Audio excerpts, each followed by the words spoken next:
Hello friends, विवा food recipe मध्ये आपले सगळ्यांचे मनापासून स्वागत। आज इथे आपण नाश्त्यासाठी बेसन चिला करणार आहोत। खूप मस्त आणि झटपट होणारी रेसिपी आहे। लहान मुलांना डब्याला सुद्धा तुम्ही देऊ शकता अशी ही रेसिपी आहे। तर कसं करायचं चला बघूयात आपण पुढे व्हिडिओ मध्ये। सगळ्यात पहिले आपण इथे बेसन घेऊयात। 1.5 चमचा हा मी बेसन घेतलेला आहे। त्याच्यामध्ये आपल्याला काही भाज्या टाकून घ्यायच्या आहेत। इथे मी बारीक कट केलेला गाजर टाकून घेते। त्याच्यामध्ये आपण कांदा पण टाकून घेऊया। बारीक कट केलेला कोबी,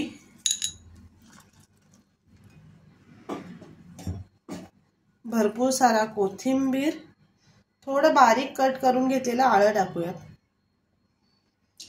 त्याच्यामध्ये मी अर्धा चमचा मीठ टाकून घेते। तुम्ही चवीप्रमाणे टाकून घ्या। त्याच्यामध्ये अर्धा चमचा हळद, इथे धणे आणि जिरे पावडर आहे ते आपण टाकून घेऊयात। आणि आपण थोडा चवीप्रमाणे मसाला टाकूया। जास्त तिखट नाही करायचंय। तुम्हाला जर तिखट आवडत असेल तर तुम्ही त्याच्यानुसार मसाला टाकून घ्या। आता ह्याच्यामध्ये थोडं थोडं पाणी टाकून आपल्याला ते भिजवून घ्यायचंय। जास्त पातळ नाही करायचंय की आपल्याला घट्ट सुद्धा नाही ठेवायचंय। लूज होईल असं आपल्याला ते पीठ भिजवून घ्यायचं आहे।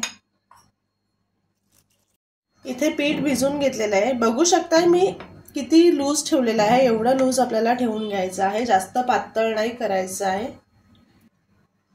इथे गॅसवरती तवा ठेवून घेतलेला आहे। ते गरम करून त्याच्यामध्ये तेल टाकून घेते।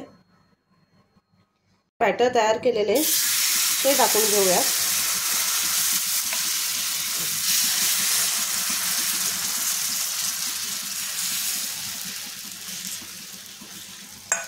आणि झाकण ठेवून आपल्याला शिजवून घ्यायचे।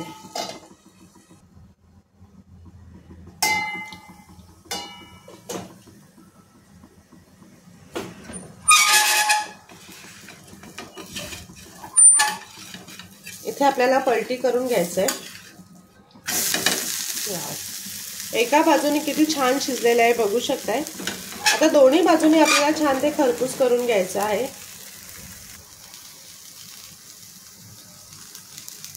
किती मस्त जाळीदार झालेला आहे। त्याला छान क्रिस्पी होईल असं आपल्याला ते भाजून घ्यायचं आहे। इथे बघा मजेशीर असा बेसन चिला आपला तयार झालेला आहे। खूप टेस्टी आणि क्रिस्पी आहे। तर नक्की बनवा आणि सांगा कसं झालंय ते। आणि असेच आपले नवनवीन व्हिडिओ बघण्यासाठी व्हिडिओला लाईक करा, शेअर करा आणि सबस्क्राइब करा। चला तर मग भेटूयात आपण पुढच्या व्हिडिओमध्ये।